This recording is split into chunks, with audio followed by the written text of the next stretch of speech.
Hello friends, कैसे हैं आप स्वस्थ होंगे, मस्त होंगे और अपनी पढ़ाई भी अच्छे से कर रहे होंगे। तो फ्रेंड्स, हमने आरपीएससी के फर्स्ट ग्रेड के फर्स्ट पेपर का जनरल साइंस को शुरू किया था। उसमें हमने दो जो टॉपिक हैं इसके जो केमिस्ट्री से आते हैं, परमाणु व अणु व रासायनिक अभिक्रियाएं में समीकरण वाला कंप्लीट कर लिया था। आज हम इसका टॉपिक लास्ट टॉपिक या तीसरा टॉपिक बोल सकते हैं, कार्बन व उसके यौगिक है, उसको शुरू करते हैं। तो कार्बन व उसके यौगिक जो टॉपिक एक तरह से ऑर्गेनिक केमिस्ट्री से आता है। सबसे पहले मैंने आपको बताया था कि जो कार्बन होता है, कार्बन जो होता है वो एक अधातु तत्व है और इसका प्रतीक क्या होता है, सी होता है, जो हमने परमाणु में अणु वाले टॉपिक में देख लिया था। ठीक है, कार्बन है भूपर्पट में यानी जमीन में खनिजों के रूप में, मतलब कार्बोनेट, हाइड्रोजन कार्बोनेट, कोयला व पेट्रोलियम के रूप में मिलता है। कितना मिलता है? लगभग 0.02% कार्बन मिलता है। फ्रेंड्स, ये एनसीईआरटी में दे रखा है, इसलिए मैंने आपको प्रतिशतता इसकी बता दी, आप याद रख लेना। वायुमंडल में CO2 के रूप में पाया जाता है, 0.03% इसकी वायुमंडल में पाई जाती है, यानी जमीन में 0.02%, जो कि कार्बोनेट, हाइड्रोजन कार्बोनेट, कोयला पेट्रोलियम के रूप में मिलता है, जबकि वायुमंडल में CO2 गैस के रूप में मिलता है, जो कि 0.03% होता है। अब देखते हैं कार्बन और उसके यौगिकों की विशेषताएं क्या होती है। कार्बन का जो परमाणु होता है उसका प्रतीक क्या होता है? C होता है। जिसका प्रतीक C है तो इसकी कैसी क्रमांक या इसकी संख्या कितनी होती है? 6 होती है, यानी 6 होती है, क्योंकि इसकी आकृति कैसी है? 6 जैसी। और इसका परमाणु भार कितना है? इसका मैंने आपको बताया था, डबल होता है, तो परमाणु भार कितना हो गया इसका? 12 होता है। तो हम इसको कैसे लिख सकते हैं? C6C12।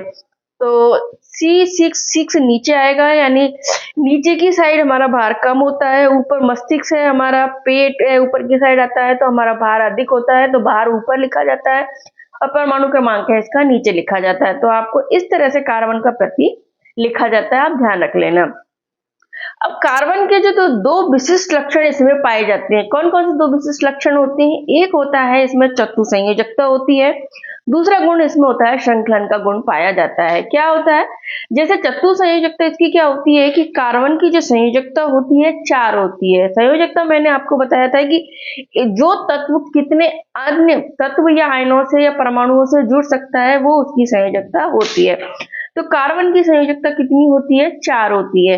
तो इसके कार्बन के 4 अन्य परमाणुओं में कुछ अन्य संयोजक तत्वों के परमाणु के साथ आबंधन की क्षमता होती है, यानी कार्बन अधिकतम 4 जो परमाणु है या आयन है दूसरे उनके साथ जुड़ सकता है, उनको जोड़ सकता है। यानी कार्बन अधिकतम कितने बंध बना सकता है? 4 बंध बना सकता है। यानी इसको हम ऐसे भी लिख सकते हैं, जैसे कार्बन है, कार्बन अपने साथ 4 अन्य परमाणुओं को जोड़ सकता है, जो हाइड्रोजन हो सकता है, ऑक्सीजन हो सकते हैं, कुछ भी हो सकता है।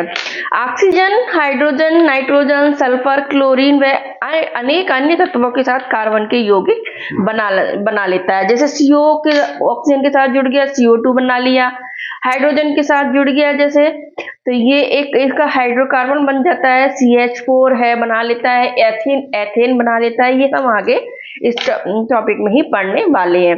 दूसरा इसका गुण होता है, इसमें श्रृंखलन का गुण पाया जाता है। श्रृंखलन मतलब श्रृंखला बना लेता है, यानी कार्बन है जो होता है वो कार्बन के ही अन्य परमाणुओं के साथ बंध बनाने की अद्वितीय क्षमता होती है और बड़ी संख्या में अणु बनाता है। यानी carbon oxygen, hydrogen, nitrogen, sulphur, chlorine जैसे तत्वों के साथ जुड़ता है, उनके साथ जुड़कर तत्व या यौगिक बनाता है। लेकिन कार्बन में एक अन्य गुण पाया जाता है, श्रृंखलन का गुण। कौन सा गुण होता है? जिसमें कार्बन अपने ही परमाणु दूसरा यानी दूसरे कार्बन के साथ जुड़कर एक लंबी श्रृंखला का निर्माण कर सकता है और बड़ी संख्या के अणु बनाता है। जैसे कार्बन है, कार्बन कार्बन के साथ जुड़ता है, कार्बन कार्बन के साथ जुड़कर एक बड़ी श्रृंखला बना लेता है और इसी से एथेन, प्रोपेन, ब्यूटेन, ऐसे एल्कोहल, ऐसे बहुत सारे तत्वों का या यौगिकों का निर्माण कर लेता है। तो इसके जो दो विशिष्ट लक्षण है वो कौन कौन से होते हैं? कार्बन के चतु संयोजकता और दूसरा होता है श्रृंखलन का गुण इसमें पाया जाता है। क्योंकि फ्रेंड ये एक जो असत्य सत्य वाले क्वेश्चन में या इस तरह से पूछा जा सकता है कि कार्बन में दो विशिष्ट लक्षण कौन से होते हैं, तो आपको ध्यान रखने हैं। इसके अलावा कार्बन है, इसकी एक और विशेषता होती है, कार्बन और इनके जो यौगिक होते हैं उनके क्वथनांक व गलनांक कम होते हैं। क्वथनांक मतलब उसका बॉइलिंग पॉइंट, ये बहुत जल्दी उबल जाते हैं। गलनांक यानी इसका जो मेल्टिंग पॉइंट है, इसका जो गलन पॉइंट है वो भी कम होता है, यानी बहुत जल्दी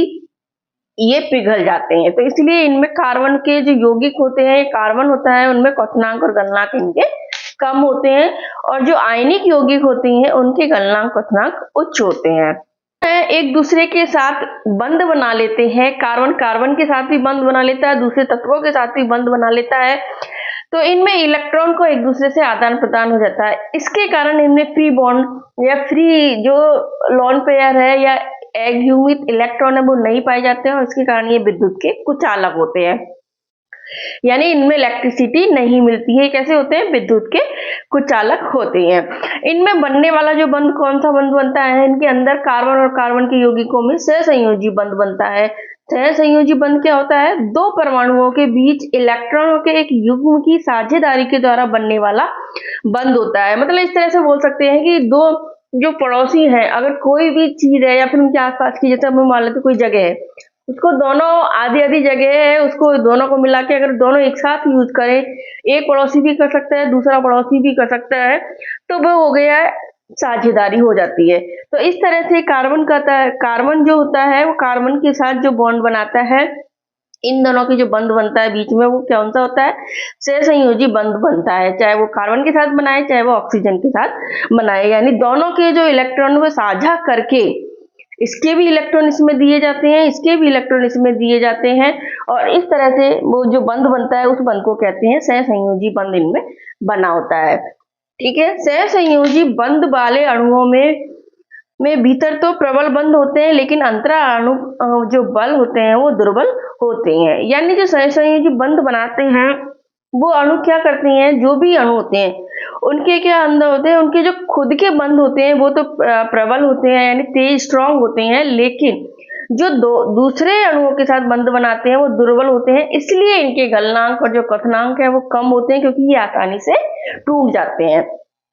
तो कार्बन और उनके यौगिकों की जो गलनांक है वो क्वथनांक है, उसकी एक सीरीज एनसीईआरटी में दे रखी है, और इसके ऊपर पहले भी क्वेश्चन पूछा जा चुका है, तो आपको ये सीरीज ऐसे कैसे ही याद करनी है, और ये जो यौगिक दे रखे हैं उनको याद रखना है। जैसे एसिटिक एसिड होता है जिसका सूत्र होता है CH3COOH, जो कि एक कार्बन का यौगिक है, इसका गलनांक 290 होता है, और इसका जो क्वथनांक होता है वो कितना होता है? 391 होता है, यानी इसका जो क्वथनांक होता है वो सबसे ज्यादा होता है। एसिटिक एसिड का कितना होता है? 391, गलनांक होता है 290। क्लोरोफॉर्म दूसरा यौगिक है CHCl3 क्लोरोफॉर्म, जो कि इसका गलनांक होता है 209 और इसका क्वथनांक 334 होता है। एथेनॉल CH3CH2OH, ठीक है, जो भी कार्बन से बनता है, इसका गलनांक होता है 156 और इसका क्वथनांक होता है 351। फ्रेंड्स, ये आपको ऐसी की ऐसी सीरीज दे रखी है, आपको भी याद करने हैं। इसमें बताऊंगी आगे में कैसे क्वेश्चन आते हैं। मेथेन जो CH4 है, इसका गलनांक 90 होता है, इसका क्वथनांक होता है 111। तो एसिटिक एसिड का गलनांक कितना? 290, क्वथनांक 391। क्लोरोफॉर्म का 209, क्वथनांक 334। एथेनॉल का 156 और इसका 351। मेथेन का 90 और क्वथनांक होता है इसका 111। इनके यौगिक, इनके सूत्र, इनके गलनांक क्वथनांक आपको याद रखने हैं। गलनांक क्वथनांक होते हैं वो किसका गलनांक या क्वथनांक ज्यादा होता है, किसका कम होता है, इसकी भी सीरीज बना रखी है। तो CH3COOH क्या होता है? Acetic acid. एसिटिक एसिड जो होता है उसका गलनांक है वो सबसे ज्यादा होता है। कितना देखा था अपन ने? इसका गलनांक 290, यानी सबसे ज्यादा होता है। फिर इसके बाद होता है क्लोरोफॉर्म का, क्लोरोफॉर्म को होता है 209। इसके बाद होता है एल्कोहल का CH3COOH। एथेनॉल जिसको बोलते हैं, इसका होता है 156 और सबसे कम मेथेन का यानी 90 होता है। यानी क्या मतलब इनके गलनांक क्वथनांक क्या होते हैं? जिस गलनांक मेल्टिंग पॉइंट वो होता है जिस पर ये आसानी से पिघल जाता है। तो सबसे लेट कौन पिघलता है? Acetic acid. और सबसे जल्दी कौन पिघलता है? CH4 यानी मेथेन। दूसरा है क्वथनांक बॉइलिंग पॉइंट। बॉइलिंग पॉइंट भी है CH3COOH। एसिटिक एसिड का ही सबसे ज्यादा होता है, तो ये सबसे लेट उबलता है। और CH3 फिर CH2OH एल्कोहल का उससे कम होता है, फिर क्लोरोफॉर्म का उससे कम होता है और CH4 का सबसे कम होता है। गलनांक और क्वथनांक की जो सीरीज है उसमें खाली गलनांक में क्लोरोफॉर्म पहले आएगा, अल्कोहल बाद में आता है, जबकि बॉइलिंग पॉइंट में एथेनॉल पहले आता है, क्लोरोफॉर्म बाद में आता है, एसिटिक एसिड और मीथेन का स्थान वही है। ठीक है, आप इनको याद रखना। अब है कि जो कार्बन संख्या है, इसके आगे जब ये कार्बन जितने भी बॉन्ड बनाता है, चाहे वो कार्बन के साथ बनाता है, चाहे वो हाइड्रोजन के साथ बनाता है, इससे जुड़कर जब वो बॉन्ड बनाता है तो वो एक सीरीज तैयार करता है। मैंने बताया था श्रृंखलन का गुण होता है। इसके आधार पर कार्बन के नाम दिए हुए हैं, तो यानी तो उसके आधार पर इनके नाम को आपको याद रखना है, क्योंकि आगे हम जो हाइड्रोकार्बन इसमें पढ़ेंगे, कार्बन के यौगिक पढ़ेंगे, वो इसमें हमको काम आने वाले। तो किस नाम से या इसको पूर्व लग्न से हम उसको बोलते हैं वो देख लेते हैं। अगर कार्बन है उसमें संख्या एक है, जैसे CH4, CH में कार्बन की संख्या कितनी है?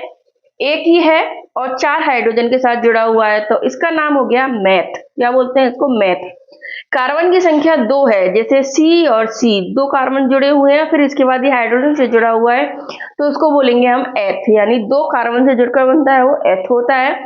3 कार्बन है, CCC, 3 कार्बन से जुड़कर बना है वो प्रोप होता है। 4 कार्बन है तो ब्यूट होता है।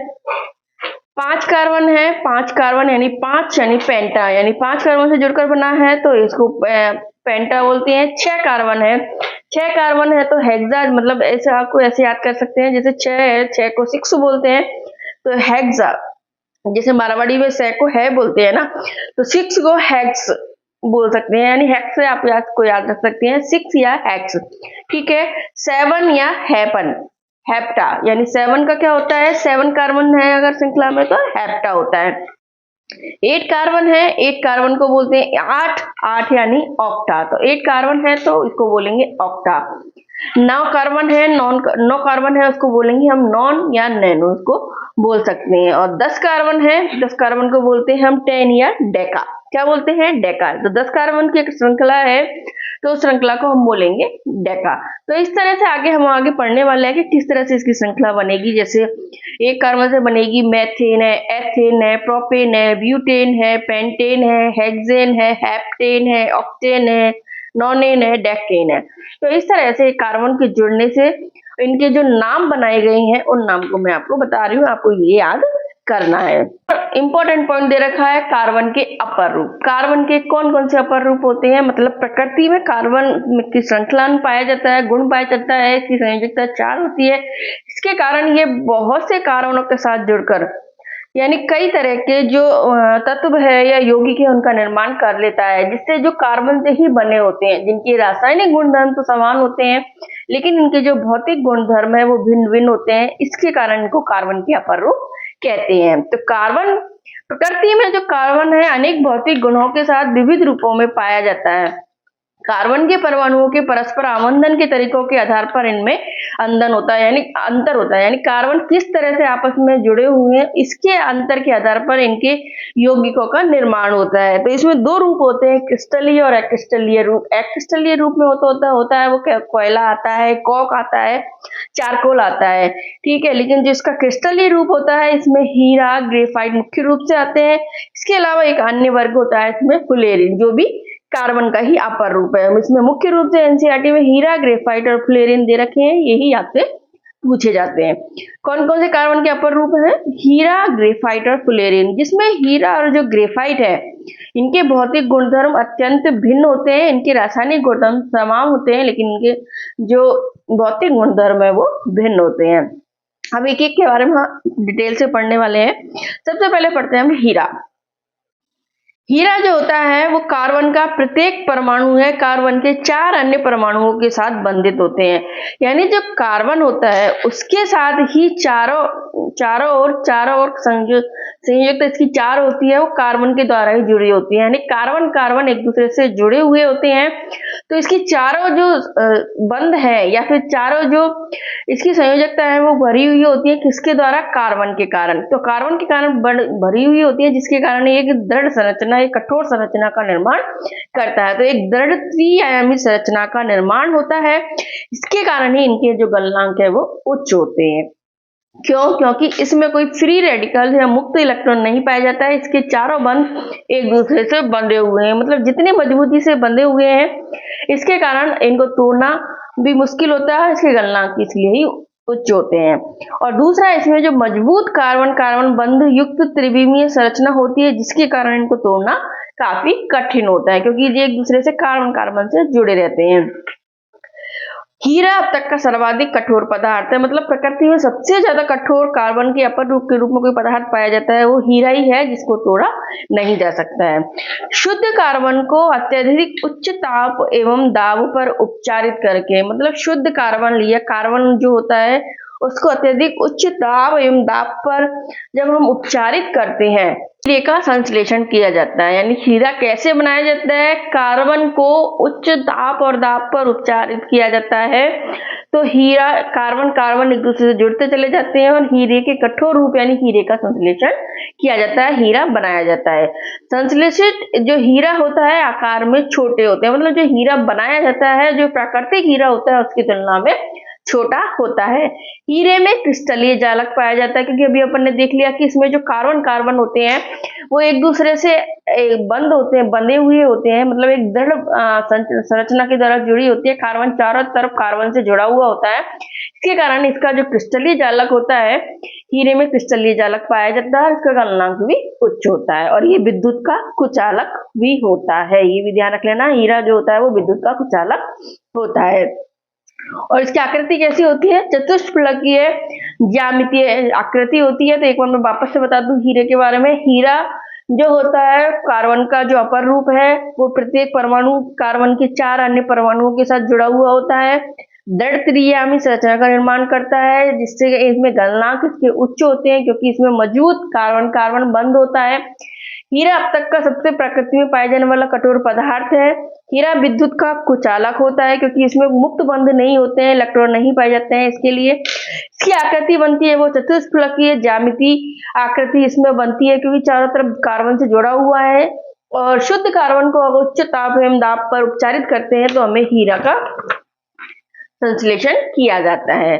संश्लेषित जो हीरा है वो आकार में छोटे होते हैं। हीरे में क्रिस्टलीय जालक का निर्माण होता है। इसके यूज है धार तेज करने के लिए, आपको कर्षक के रूप में इसका यूज किया जाता है, डाइज बनाने में इसका यूज किया जाता है, और विद्युत प्रकाश लैंप में टंगस्टन तंतु बनाने में इसका यूज किया जाता है। क्योंकि कथन असत्य सत्य वाले कथन में या फिर कथन कारण में इसको पूछा जा सकता है, इसके लिए आपको हीरे का थोड़ा सा डिटेल में याद कर लेना है, ठीक है। दूसरा अपर रूप है इसका ग्रेफाइट। ग्रेफाइट जो ऐसा अपर रूप है जो सबसे ज्यादा स्थायी रूप है कार्बन का, जिसे सबसे ज्यादा बनाया जा सकता है। ग्रेफाइट में कार्बन के प्रत्येक परमाणु का जो आबंधन होता है कार्बन के 3 अन्य परमाणुओं के साथ एक ही तल पर होता है, जिससे इसमें षटकोणीय रचना का निर्माण होता है। अब इसमें दोनों में फर्क देख लीजिए। हीरे में 4 अन्य कार्बन परमाणु जुड़ा हुआ था, ये कार्बन के 3 परमाणुओं से जुड़ता है। कितने कार्बन से जुड़ता है? 3। एक कार्बन कितने 3 कार्बन से जुड़ता है? 3 से। इसके कारण ये एक ही तल पर इस तरह से व्यवस्थित होते हैं कि इनकी षटकोणीय रचना का निर्माण होता है। जैसे आप देख लो, जैसे इधर आप देखते हैं, जैसे कार्बन है, ये वाला कार्बन है, एक इस कार्बन से जुड़ा होता है, एक इस कार्बन से जुड़ा है, एक पीछे इस कार्बन से जुड़ा होता है। तो इसके कारण ये एक साइड डबल बॉन्ड बना लेता है, और डबल बॉन्ड बनाने के कारण इसमें एक इलेक्ट्रॉन वह मुक्त स्थिति में पाया जाता है। इसमें एक बंध डबल बॉन्ड या द्विबंधी होता है। तो आपको ध्यान रखना है, एक तो इसकी षटकोणीय रचना होती है, उसकी चतुष्फलकीय रचना थी, और इसमें एक डबल बॉन्ड पाया जाता है, जिसके कारण कार्बन की संयोजकता ये पूर्ण करता है। ओके, इसमें षटकोणीय तल एक दूसरे के ऊपर व्यवस्थित होते हैं, और इसके कारण ये एक परतीय रचना का निर्माण करते हैं। कैसी रचना बनाते हैं? षटकोणीय के कारण परतीय रचना बनाते हैं, जो वॉन्डरवॉल बल द्वारा जुड़ी रहती है, जो आपस में अंदर वॉन्डरवॉल बल द्वारा जुड़ी रहती है। ग्रेफाइट चिकना और फिसलनशील होता है। क्यों होता है? क्योंकि ये परत के रूप में पाया जाता है, इसके कारण ग्रेफाइट चिकना और फिसलनशील होता है। मुक्त इलेक्ट्रॉन की उपस्थिति के कारण ही ग्रेफाइट विद्युत का सुचालक होता है, क्योंकि इसमें अन्य 3 कार्बन के साथ ये जुड़ता है, जिसके कारण एक कार्बन में डबल बॉन्ड होता है, उसमें मुक्त इलेक्ट्रॉन पाया जाता है, जिसके कारण ये मुक्त इलेक्ट्रॉन की उपस्थिति के कारण ग्रेफाइट विद्युत का सुचालक होता है। तो इसमें क्या फर्क हो गया? एक तो ये 3 अन्य कार्बन से जुड़ता है, इसमें एक डबल बॉन्ड होता है, षटकोणीय रचना का निर्माण करता है, जिसके कारण परतीय रचना बनती है, और इसमें मुक्त इलेक्ट्रॉन की उपस्थिति के कारण ये विद्युत का सुचालक होता है, और ग्रेफाइट चिकना और फिसलनशील भी होता है। तो पेंसिल्स आपने देखी हैं, जो पेंसिल्स में आगे जो काला काला होता है जिससे हम लिखते हैं, वो ग्रेफाइट ही होता है। इसके अलावा इसका यूज किया जाता है, ग्रेफाइट का यूज शुष्क स्नेहक का कार्य करता है, यानी शुष्क स्नेहक के रूप में इसका यूज किया जाता है। तो दो रूप हो गए, हीरा और ग्रेफाइट। अब इसका तीसरा अपर रूप है जो इम्पोर्टेंट है, फुलरेन, जिसे C60 बकमिस्टर फुलरेन भी कहते हैं। क्यों कहते हैं? क्योंकि सबसे पहले C60 की ही पहचान की गई, यानी कार्बन के 60 परमाणुओं के आपस में जुड़ने के कारण जो संरचना बनी थी उसे फुलरेन के रूप में पहचान दी गई थी। इसके लिए इसे बकमिस्टर फुलरेन भी कहते हैं।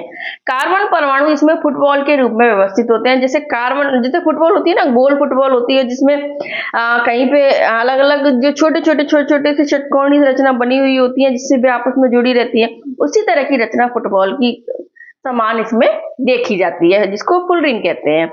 ये बकमिस्टर फुलर द्वारा डिजाइन किए गए जियोडेसिक गुंबद के समान लगते हैं, इसी के कारण इस अणु को फुलेरिन नाम दिया गया है, क्योंकि बकमिस्टर फुलर ने एक गुंबद डिजाइन किया था जिसकी आकृति भी फुलरेन के समान ही थी, इसके कारण इसको फुलेरिन नाम दिया गया था। अब इसको आपको ये ध्यान रखना है कि इसको C60 बकमिस्टर फुलरेन कहते हैं। दूसरा, इसका कार्बन परमाणु कैसे व्यवस्थित होते हैं, फुटबॉल के रूप में व्यवस्थित होते हैं। तीसरा, इसका निर्माण कैसे किया गया, जो इसका निर्माण किया गया, हीलियम, आर्गन आदि अक्रिय जो गैसें हैं उनकी उपस्थिति में जब ग्रेफाइट होता है उसको विद्युत आर्क में गर्म किया जाता है तो फुलरेन का निर्माण होता है। यानी ग्रेफाइट है, उसको हीलियम अक्रिय गैस की उपस्थिति में विद्युत आर्क मतलब इलेक्ट्रिक चार्ज देकर जब गर्म किया जाता है तो फुलरेन का निर्माण होता है। यानी ग्रेफाइट की अनेक षटकोणीय संरचनाएं आपस में जुड़कर फुलरेन का निर्माण कर लेती है, जो C70 के रूप में पाई जाती है। मुख्य रूप से इसका C60 कार्बन का जो अपर रूप होता है, इसके कारण इसे फुलरेन, बकमिस्टर फुलरेन भी कहते हैं। इसकी विशेषताएं क्या क्या होती हैं? फुलरेन है वो कार्बन का शुद्धतम रूप होता है, इसमें किसी भी प्रकार का झूलता हुआ बंध नहीं होता है, मतलब इस तरह से अलग से निकला हुआ, क्योंकि इसके जो बंध होते हैं वो आपस में एक दूसरे से कसे हुए होते हैं। जैसे फुटबॉल एक दूसरे कई जो छोटे छोटे पॉइंट से जुड़ी कर एक गोल संरचना बनाती है, इसी तरह से फुलरेन है, उसमें भी कार्बन के सभी जो बॉन्ड है वो एक दूसरे से जुड़े हुए होते हैं। झूलता हुआ बंध यानी अलग से निकला हुआ बंध इसमें नहीं पाया जाता। पिंजरा नुमा संरचना भी इसकी होती है, आपको इसको ध्यान रखना है, क्योंकि पूछ सकता है ये आपको इसके बारे में हो सकते हैं फुलरेन के बारे में कौन सा कथन असत्य है या सत्य है, इस तरह से दे देगा, या फिर कथन कारण दे सकता है, या फिर इसकी बलय कैसे बनती है, इसकी स्ट्रक्चर कैसे बनती है, तो इसकी संरचना कैसी होती है, पिंजरा नुमा होती है। C60 अणु की आकृति सॉकर बॉल के समान होती है। जैसे फुटबॉल बॉल या सॉकर बॉल इसको बोल दो, उसकी आकृति के समान होती है इसकी आकृति। इसमें 6 सदस्यीय 20 वलय में 5 सदस्यीय 12 वलय होती है। ये अभी जो 26 जून को एग्जाम होता है उसमें ये क्वेश्चन पूछा गया था कि फुलरेन में कितनी वलय होती हैं, तो इसमें 6 सदस्यीय 20 वलय में 5 सदस्यीय 12 वलय होती है। ठीक है, यानी 20 वलय कैसी होती है, 6 सदस्य वाली, और 12 जो वलय होती है वो कैसी होती है, 5 सदस्य वाली होती है। यानी 12 पंजो 60 कार्बन तो इसकी हो गए, और 20 छिकी 120 इसके कार्बन हो गए, यानी टोटल इसमें 180 जो वलय वो इस तरह से बनती हैं। 6 सदस्यीय वलय 6 या 5 सदस्यीय वलय के साथ जुड़ी होती है, लेकिन जो 5 सदस्यीय वलय, अब इसमें ये भी ध्यान रखना कि जो 6 सदस्यीय वलय होती है, जो 20 वलय होती है, वो 6 या 5 सदस्यीय वलय के साथ जुड़ जाती है, लेकिन जो 5 सदस्यीय वलय होती है 6 सदस्यीय वलय के साथ ही फ्यूज होती है, जुड़ती है। आप ये वाला पॉइंट पे ध्यान रख लेना, एक तो ये कि 6 सदस्यीय वलय वो 20 वलय के रूप में होती है, और 5 सदस्यीय वलय वो 12 होती है। दूसरा, जो 6 सदस्यीय वलय होती है वो 5 या 6 सदस्यीय वलय जो होती है उसके साथ जुड़ जाती है, लेकिन जो 5 सदस्यीय वलय होती है वो केवल 6 सदस्यीय वलय से ही जुड़ती है। प्रत्येक कार्बन परमाणु अन्य 3 कार्बन परमाणुओं के साथ 3 बॉन्ड बनाता है। इसमें जो एक कार्बन है वो अन्य 3 कार्बन के, क्योंकि ग्रेफाइट के गर्म करने से बनती है, इसके कारण ये ग्रेफाइट के समान 3 अन्य कार्बन परमाणुओं के साथ बॉन्ड बना लेता है। चौथा इलेक्ट्रॉन पूरे अणु पर विस्थानीकृत होता है, यानी चौथा इलेक्ट्रॉन पूरे अणु में घूमता रहता है, लेकिन आपस में वो किसी भी दूसरे कार्बन परमाणु के साथ जुड़ जाता है, जिसके कारण ये एरोमेटिक गुण प्रदान करता है। जैसे बेंजीन होता है, बेंजीन के अणु रिंग में वलय में क्या होता है कि वो जो इलेक्ट्रॉन अंदर घूमता रहता है, लेकिन उन्हीं के साथ वो अंदर डबल बॉन्ड बना लेता है। इसी तरह से इसमें इलेक्ट्रॉन फ्री नहीं पाया जाता, अंदर ही इसमें कार्बन परमाणुओं के साथ बॉन्ड बना लेता है। तो ये इसको एरोमेटिक गुण भी प्रदान करता है। तो आपसे ये भी पूछ सकता है कि कौन सा अपर रूप है जिसमें एरोमेटिक गुण पाया जाता है, तो किसमें, फ्लोरीन में पाया जाता है। प्रत्येक परमाणु में एकल व द्विबंध होते हैं। अब एक इलेक्ट्रॉन, क्योंकि तीन इसमें कार्बन एक दूसरे से जुड़े हुए होते हैं तो एकल बंध बनाते हैं, लेकिन एक चौथा इलेक्ट्रॉन पूरे अणु पर घूमता रहता है, इसके कारण वो द्विबंध डबल बॉन्ड का निर्माण करता है, क्योंकि कार्बन का कोई भी चौथा इलेक्ट्रॉन वो किसी दूसरे कार्बन के साथ इलेक्ट्रॉन के साथ जुड़ जाता है, इस तरह से वो डबल बॉन्ड का निर्माण करता है। तो प्रत्येक कार्बन में एकल व डबल बॉन्ड भी होते हैं। तो फ्रेंड्स, आज हमने देख लिए कार्बन के अपर रूप देख लिए और कार्बन की जो विशेषता है वो भी हमने देख लिए। अब इसके आगे हम कल इसके क्वेश्चंस देख लेंगे साथ में कि कौन कौन से क्वेश्चंस आए हुए हैं, साथ में इसका जो आगे हाइड्रोकार्बन और उसका जो वर्गीकरण है वो जो एनसीईआरटी में भी दे रखा है, इसके बारे में हम कल पढ़ने वाले हैं। ठीक है, थैंक यू।